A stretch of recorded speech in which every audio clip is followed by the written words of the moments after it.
हरियाणा की हर अपडेट के लिए बेल आइकन दबाएं और सब्सक्राइब करें STV हरियाणा न्यूज। नमस्कार, स्वागत है आपका। मैं हूं नंदिनी मिश्रा। आपके साथ सीधा रुख करेंगे फटाफट हरियाणा का। दिल्ली की सीमाओं पर जारी किसान आंदोलन का 111 दिन हो चले हैं। तीनों कृषि कानूनों के खिलाफ किसानों का आंदोलन लगातार जारी है। कृषि कानूनों के खिलाफ किसानों का आंदोलन लंबा होता जा रहा है। कड़ाके की सर्दी के बाद अब किसान झुलसा देने वाली गर्मी में भी आंदोलन को जारी रखने की तैयारी में हैं। सर्दी से खुद को बचाने के बाद अब किसान गर्मी और बरसात से बचने के लिए बॉर्डर्स पर तैयारियां कर रहे हैं और इसी कड़ी में आंदोलन में शामिल होने आए जींद जिले के गांव गांगुली के किसानों ने गर्मी से बचने के लिए नए आशियाने बना दिए हैं। किसानों ने बताया कि पराली और लकड़ी की सहायता से बनाए जा रहे इन आशियानों में पंखे, कूलर के साथ साथ एसी भी फिट किए जा सकते हैं। किसानों का कहना है कि उन्होंने 1.5 साल तक पक्के मोर्चे का निर्माण कर लिया है, जो किसी भी मौसम का सामना करने में सक्षम है।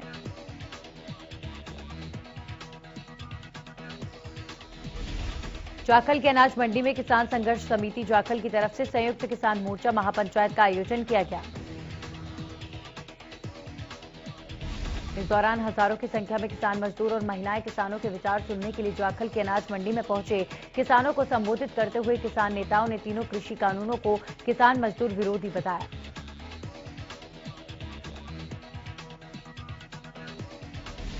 गाय भैंसों के लिए चारा जरूरी है, जिससे वो अपना पेट भरती हैं और उसके बाद हमें अच्छा दूध मिलता है। लेकिन अगर चारा देने वाले किसान हड़ताल पर चले जाएंगे तो फिर उसका प्रभाव पशुओं की सेहत पर पड़ेगा, साथ ही दूध उत्पादन पर भी पड़ेगा। किसानों का कहना है कि उनके चारे का रेट तय किया जाए। फिलहाल उन्हें 80 से 90 रुपए क्विंटल के हिसाब से चारे के पैसे मिलते हैं। वो चाहते हैं कि इसके रेट तय किए जाएं और उन्हें इसके 200 रुपए प्रति क्विंटल के हिसाब से मिले, ताकि इनको नुकसान ना हो।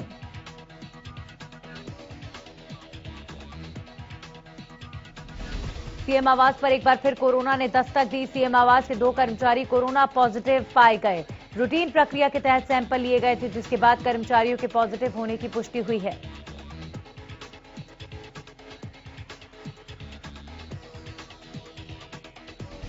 प्रदेश में एक बार फिर कोरोना के आंकड़ों में बढ़ोतरी दर्ज की गई। बीते 24 घंटे में 420 नए मरीजों की पुष्टि की गई। वहीं गुरुग्राम में 81 और कुरुक्षेत्र में 79 नए मामले सामने आए। इसी के साथ यमुनानगर में 59 और पंचकुला में 40 नए केस सामने आए हैं और फरीदाबाद और करनाल में 31 नए मामले सामने आए। प्रदेश में अब तक 3077 मरीजों की मौत हो चुकी है। इसी के साथ हरियाणा में कुल 2,75,557 केस सामने आए हैं। एक दिन में 300 मरीजों ने कोरोना को मात की।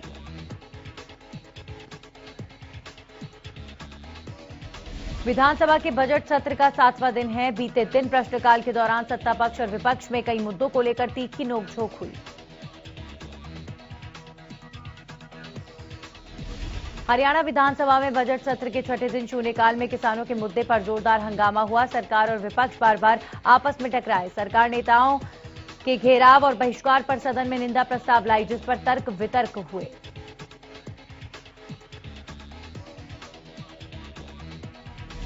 कांग्रेस ने इस प्रस्ताव पर असहमति जताई। स्पीकर ने प्रस्ताव को चर्चा के लिए प्रस्तुत किया, जिसका विरोध करते हुए कांग्रेस विधायक वॉकआउट भी कर गए। इस दौरान सीएम ने कांग्रेस को घेरते हुए कहा कि अगर वे किसानों को नहीं उकसा रही है तो इस प्रस्ताव का समर्थन करें।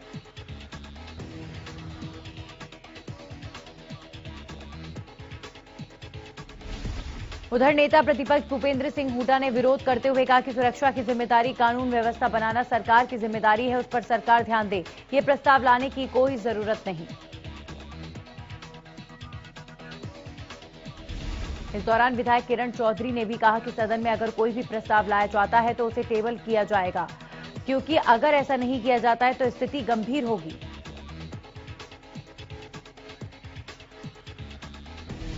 नौकरियों में 75% आरक्षण के मामले में पंजाब हरियाणा हाईकोर्ट ने याचिका को खारिज कर दिया। दरअसल हाईकोर्ट ने याचिकाकर्ता से कहा है कि अभी सरकार का एक्ट इंडस्ट्री पर एप्लीकेबल नहीं हुआ है। याचिकाकर्ता को याचिका वापस लेने की छूट दी जाती है। बाटला एनकाउंटर केस में आरिस खान को फांसी की सजा सुनाई गई है। कोर्ट ने इसे रेयरेस्ट ऑफ रेयर केस माना है। आरिस खान को कोर्ट ने 8 मार्च को दोषी करार दिया था। बता दें कि दिल्ली में साल 2008 में हुए बाटला हाउस एनकाउंटर केस के बाद आरिस भाग गया था।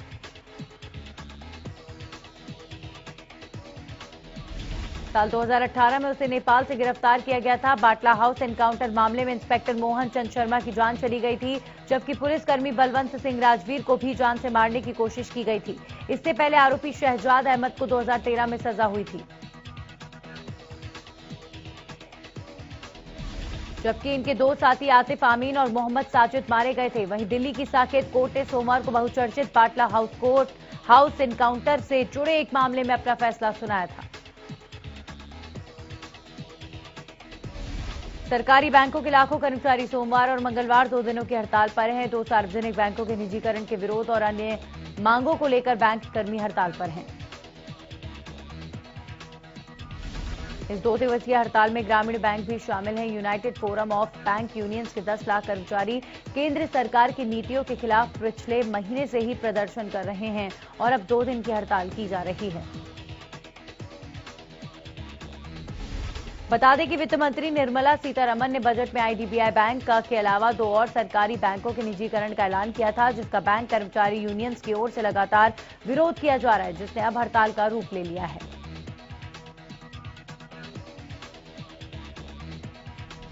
बैंकों के निजीकरण के विरोध और अपनी मांगों को लेकर देश भर के बैंक कर्मी हड़ताल पर है। बैंक कर्मियों ने 2 दिनों के लिए बैंकों पर ताले जड़ दिए हैं। देश भर में बैंक कर्मचारी 2 दिवसीय देशव्यापी हड़ताल पर है। बैंकों के अंदर हड़ताल के चलते कामकाज पूरी तरह से ठप है, जिससे लोगों को बड़ी परेशानी का सामना करना पड़ रहा है।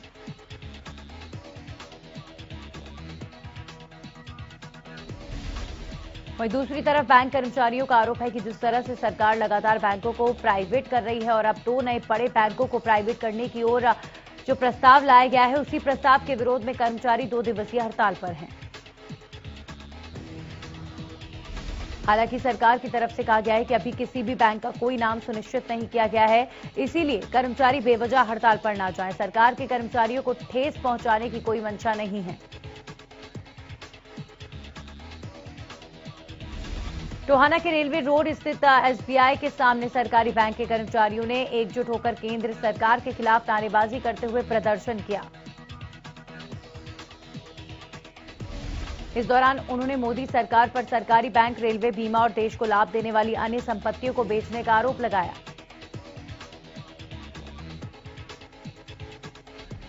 बैंक कर्मचारियों ने किसान आंदोलन का समर्थन करते हुए कहा कि सरकार द्वारा किसानों पर जबरन 3 काले कानून थोपे जा रहे हैं, जिनका किसान लगातार विरोध कर रहे हैं, लेकिन सरकार उनकी कोई सुनवाई नहीं कर रही।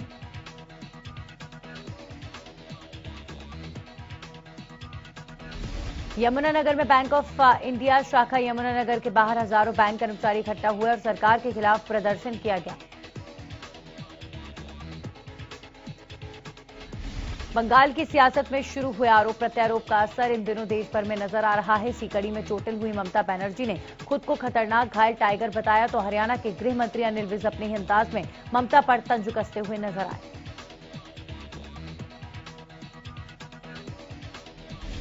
अनिल विज ने ममता के बयान पर तंज कसते हुए ममता बनर्जी को नकली टाइगर करार दिया। विज ने कहा कि आज तक काम करने वाले टाइगर ने तो ऐसा नहीं बोला, लेकिन ये नकली टाइगर हैं जो ऐसे बोलते हैं।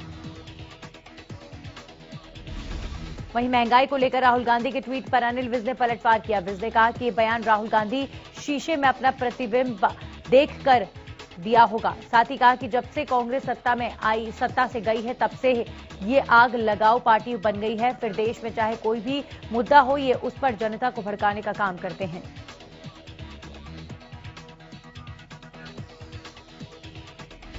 राज्यसभा सांसद दीपेंद्र सिंह हुड्डा ने कुलाना में मीडिया से बातचीत करते हुए बीजेपी और जेजेपी पर जमकर हमला बोला। विधानसभा में पेश किए गए बजट पर बोलते हुए दीपेंद्र सिंह हुड्डा ने कहा कि सीएम पेट्रोल, डीजल और गैस के दाम कांग्रेस के समय से कम करके दिखाए।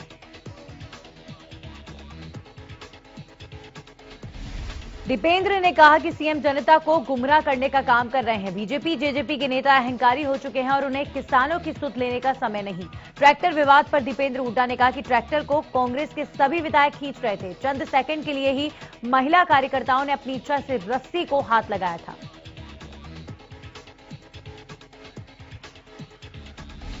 दीपेंद्र ने कहा कि बीजेपी को उन किसानों के परिवार की महिलाओं की चिंता नहीं है जिनके पीछे अब कोई बचा नहीं। दीपेंद्र ने कहा कि उनकी सरकार आने पर किसान आंदोलन में जान गंवाने वाले किसानों के परिवार को एक एक सरकारी नौकरी और किसानों को शहीद का दर्जा दिया जाएगा।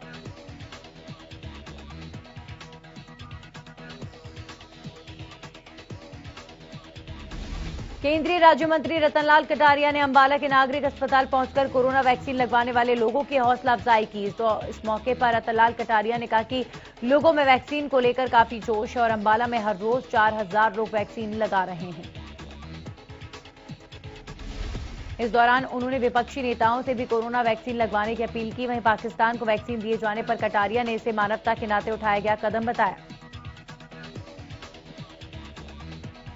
वहीं ममता बनर्जी ने आरोपों को खारिज करते हुए उन्होंने पश्चिम बंगाल और असम में बीजेपी की जीत का दावा किया है।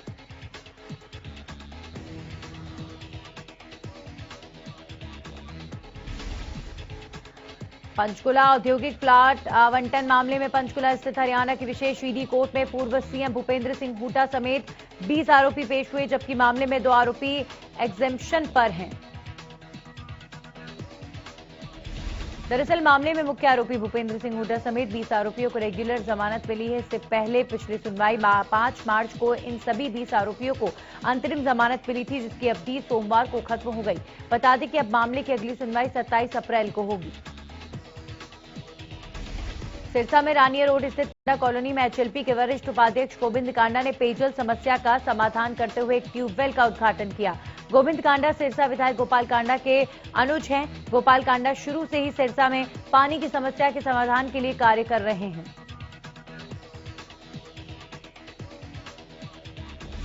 और इसी को लेकर गोविंद कांडा ने जन स्वास्थ्य एवं अभियांत्रिकी विभाग की ओर से स्थापित ट्यूबवेल का उद्घाटन किया। कांडा कॉलोनी और श्याम कॉलोनी के लोगों को पेयजल संकट का सामना नहीं करना पड़ेगा। इस अवसर पर गोविंद कांडा ने कहा कि आगे भी कॉलोनी के लिए कई कार्य किए जाते रहेंगे और एक विशाल गेट का निर्माण भी करवाया जाएगा। इस गेट के निर्माण का मकसद ये रहेगा कि लोग श्री बाबा तारा कुटिया के दर्शन करते रहें और पूजा अर्चना का आयोजन भी आसानी से किया जा सके। उधर किसान आंदोलन के मुद्दे पर प्रतिक्रिया देते हुए गोविंद कांडा ने कहा कि जनप्रतिनिधियों का विरोध किसान नहीं कर रहे हैं, बल्कि किसानों के बीच कुछ राजनीतिक लोग छुपे हैं जो किसानों की आड़ में अपना स्वार्थ साध रहे हैं। नूह के दिल्ली अलवर रोड पर करीब 2 किलोमीटर लंबा जाम लग गया। दरअसल एक कंटेनर अनियंत्रित होकर गिर गया, जिसके बाद करीब आधे घंटे में ही 2 किलोमीटर तक लंबा जाम लग गया।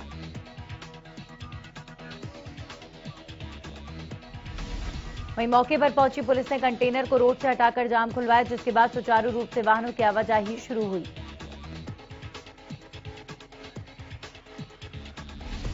गोहाना में देर रात सीआईए टीम की लूट गिरोह के साथ मुठभेड़ हो गई। दरअसल पुलिस को जानकारी मिली थी कि गांव मुंडलाना से खानपुर वाली सड़क पर यह गिरोह लूट की योजना बना रहा था। पुलिस के वहां पहुंचते ही पुलिस और लूट गिरोह के बीच मुठभेड़ हो गई। इस मुठभेड़ में एक बदमाश को पैर में गोली लग गई, जिसे गोहाना के महिला मेडिकल कॉलेज में भर्ती कराया गया। साथ ही सीआईए टीम ने 3 बदमाशों को मौके से गिरफ्तार किया है। गुला चीका में वार्ड नंबर 8 और 9 के कॉलोनी वासियों ने बिजली विभाग के अधिकारियों के खिलाफ प्रदर्शन कर नारेबाजी की। कॉलोनी वासियों ने बताया कि बिजली विभाग ने लंबे समय से रेवेन्यू रिकॉर्ड के सरकारी रास्ते पर कब्जा किया हुआ है,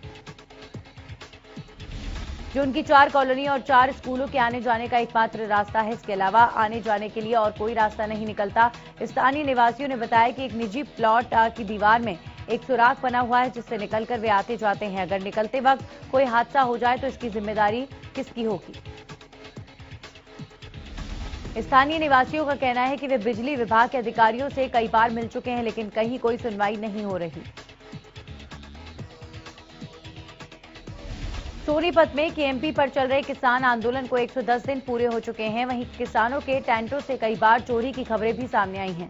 टेंट से सिलेंडर चुराने आए 2 चोरों को किसानों ने पकड़ लिया। वहीं दूसरी ओर किसानों ने पुलिस पर चोरी की शिकायत दर्ज न करने का आरोप लगाया है। गुरुग्राम में अब आरटीओ की ओर से भी हाई सिक्योरिटी नंबर प्लेट लगवाई जाएगी। साइबर सिटी में हाई सिक्योरिटी नंबर प्लेट और फ्यूल स्टिकर के लिए लोगों को लंबी लाइन में खड़ा होकर इंतजार नहीं करना होगा। अब आरटीओ रोड ट्रांसपोर्ट अथॉरिटी की ओर से भी सप्ताह में 3 दिन राजीव चौक के पास जिला रेड क्रॉस सोसाइटी के पार्किंग परिसर में नंबर प्लेट लगाई जाएगी। बेरीबाला बाग सेंटर पर भीड़ अधिक होने के कारण आरटीओ की ओर से ये फैसला लिया गया है। हालांकि अब एजेंसी की ओर से ऑनलाइन बुकिंग की सुविधा शुरू कर दी गई है। आरटीए के फैसले के बाद लोगों को राहत मिलेगी। क्षेत्रीय यातायात प्राधिकरण की सचिव धारणा यादव ने बताया कि राजीव चौक के पास स्थित जिला रेड क्रॉस सोसाइटी की पार्किंग परिसर में नंबर प्लेट लगाने का काम शुरू किया जा रहा है। गुरुग्राम के सबसे भीड़भाड़ वाले बाजार सदर बाजार को गुरुग्राम नगर निगम और गुरुग्राम महानगर विकास प्राधिकरण नो व्हीकल जोन बनाने की योजना पर काम कर रहे हैं, यानी कि अब बाजार में वाहन प्रवेश नहीं कर सकेंगे। नगर आयुक्त विनय प्रताप सिंह ने कहा कि पैदल यात्रियों के लिए इसे अतिक्रमण मुक्त भी किया जाएगा। 20 मार्च से पहले चरण में ये ट्रायल शुरू होगा।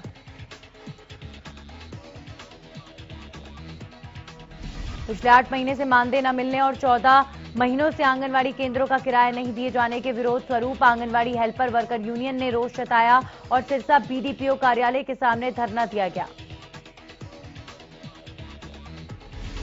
विरोध प्रदर्शन कर रही आंगनवाड़ी हेल्पर यूनियन के कर्मचारियों का कहना है कि इससे पहले भी अधिकारियों को अवगत करवाया गया जा चुका है, इसके बावजूद उनकी समस्या का समाधान नहीं हो रहा।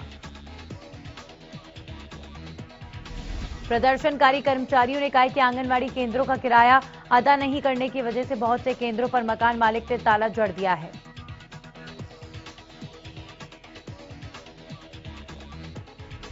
सर्व कर्मचारी संघ ने सोमवार को पेट्रोल डीजल के बड़े दामों और कृषि कानून रद्द करने की मांगों को लेकर बस स्टैंड के पास प्रदर्शन किया। दरअसल सर्व कर्मचारी संघ से संबंधित कर्मचारी पार्क में इकट्ठा हुए। इस दौरान सरकार के निजीकरण को बढ़ावा देने, पेट्रोल डीजल के बड़े दामों को वापस लेने, कृषि कानून रद्द करने समेत अन्य मांगों को लेकर नारेबाजी की गई। प्रदर्शनकारियों का कहना है कि अगर सरकार प्रदर्शन के बावजूद नहीं मानी तो आंदोलन के लिए तैयार रहना होगा। केंद्रीय ट्रेड यूनियन और कर्मचारी संगठनों के आह्वान पर निजीकरण की मुहिम के खिलाफ सर्व कर्मचारी संघ हरियाणा ने प्रदेश भर में रेलवे स्टेशन पर प्रदर्शन किया। इसी के तहत कैथल में ट्रेड यूनियन के आह्वान पर कर्मचारी और किसानों ने कैथल के नया कैथल रेलवे स्टेशन पर टेंट लगाकर धरना दिया और प्रदर्शन किया। इस दौरान एक रोष मार्च निकाला गया। प्रदर्शनकारियों ने कहा कि आम बजट में वित्त मंत्री ने खुलेआम ऐलान किया, अब सार्वजनिक क्षेत्र की इकाइयों को बेचा जाएगा और इनको बेचकर 2.70 लाख करोड़ रुपए जुटाने का बाकायदा लक्ष्य निर्धारित किया गया है। केंद्र सरकार ने दो टूक शब्दों में बोल दिया है कि सरकार का काम व्यापार करना नहीं, इसीलिए सार्वजनिक क्षेत्र की इकाइयों को निजी घरानों को बेचे जाने की आशंका से इनकार नहीं किया जा सकता।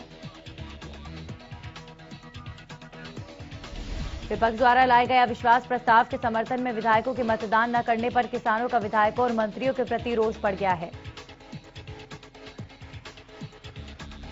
संयुक्त किसान मोर्चा के आह्वान पर खेती बचाओ संघर्ष समिति के बैनर तले सोमवार को रतिया में किसानों ने डिप्टी सीएम और रतिया के विधायक लक्ष्मण दास नापा के पुतलों की शहर में शव यात्रा निकाली। इस दौरान सरकार के खिलाफ जोरदार रोष प्रदर्शन किया गया। वहीं किसानों ने ऐलान किया है कि किसी भी विधायक और नेता को किसान गांव में घुसने नहीं देंगे। अगर कोई इन्हें अपने घर बुलाएगा तो उसका भी किसान जमकर विरोध करेंगे। प्रदेश भर में सोमवार से कोरोना वैक्सीनेशन का मेगा शिविर शुरू हो गया। इसी कड़ी में रादौर में भी वैक्सीनेशन के लिए मेगा शिविर लगाया गया। रादौर सरकारी अस्पताल के एसएमओ डॉक्टर विजय परमार ने बताया कि प्रदेश भर में सोमवार से कोरोना वैक्सीनेशन के मेगा शिविर लगाए गए। सोमवार को करीब 5000 लोगों को वैक्सीन लगाने का लक्ष्य रखा गया है। साथ ही रादौर अस्पताल में एक दिन में 100 लोगों को वैक्सीन लगाने का लक्ष्य। डॉक्टर परमार ने कहा कि उन्हें उम्मीद है कि वे एक दिन में 150 से ज्यादा टीकाकरण करेंगे।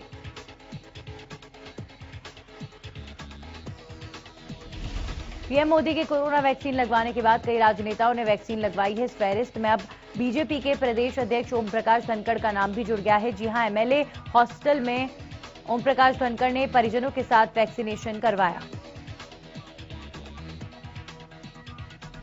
इस दौरान ओपी धनखड़ ने कोरोना वैक्सीन को लेकर हो रही सियासत को दुर्भाग्यपूर्ण बताया और वैक्सीन के लिए देश के वैज्ञानिकों और सरकार का धन्यवाद किया।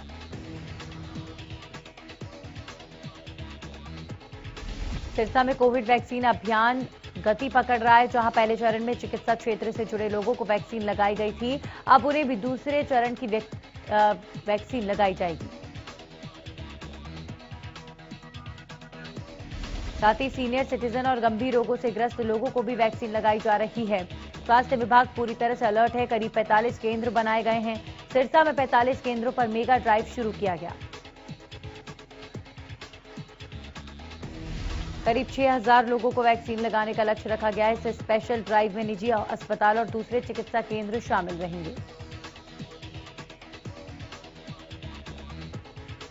एक बार फिर से बढ़ते कोरोना संक्रमण के बीच स्वास्थ्य विभाग ने टीकाकरण तेज कर दिया। सोमवार को जिले में कोरोना वैक्सीनेशन का मेगा ड्राइव का आयोजन किया गया, जिसमें स्वास्थ्य विभाग ने जिले भर में 78 स्थानों पर टीकाकरण केंद्र बनाए हैं।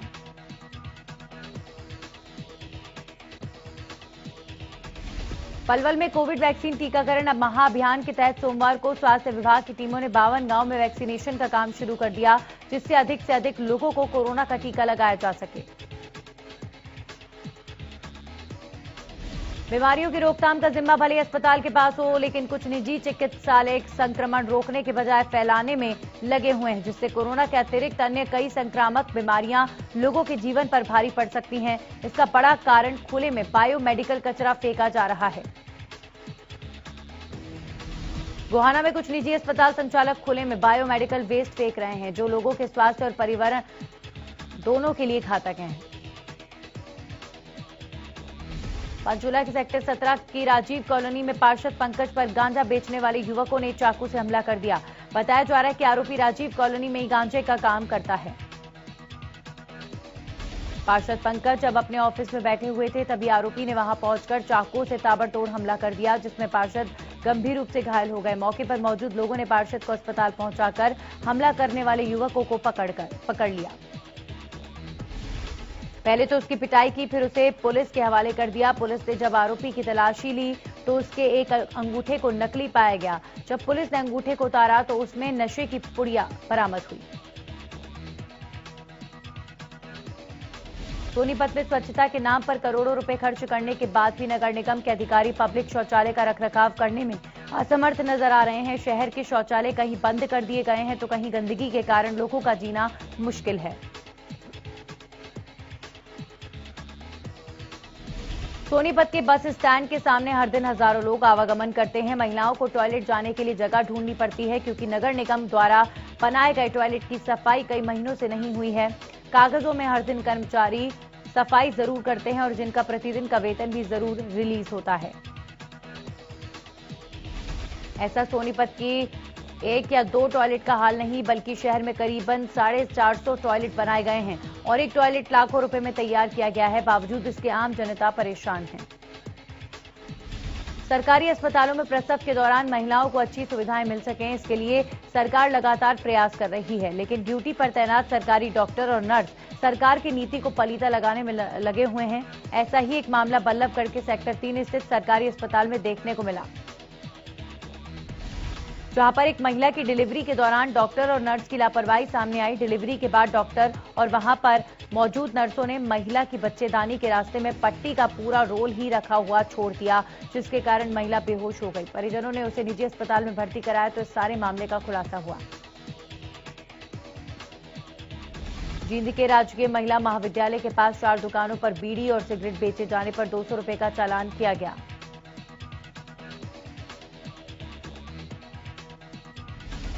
पलवल के गांव नंगला एहसानपुर में पुलिस टीम पर पथराव मामले में 2 और आरोपियों को पुलिस ने धर दबोचा। बता दें कि 2 आरोपियों को पुलिस पहले ही गिरफ्तार कर जेल भेज चुकी है।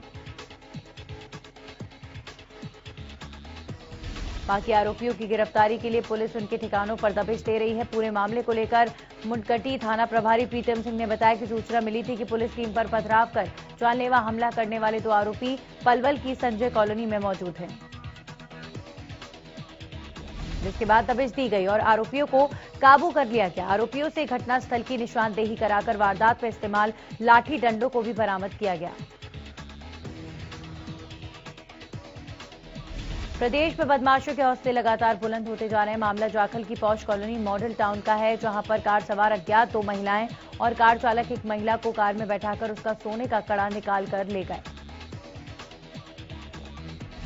दरअसल महिला अपने घर की गैलरी में खड़ी थी। उसी दौरान एक कार उसके घर के नजदीक आकर रुकी।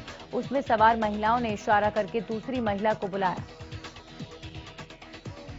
जैसे ही महिला कार के पास पहुंची तो कार सवार महिलाओं ने पहले तो महिला को धक्का देकर कार में बिठा लिया। थोड़ी दूर पुराना थाना के नजदीक जाकर उसे छोड़ दिया। जब महिला वापस घर पहुंची तो उसका सोने का कड़ा गायब था। फिलहाल पुलिस मामले की जांच कर रही है।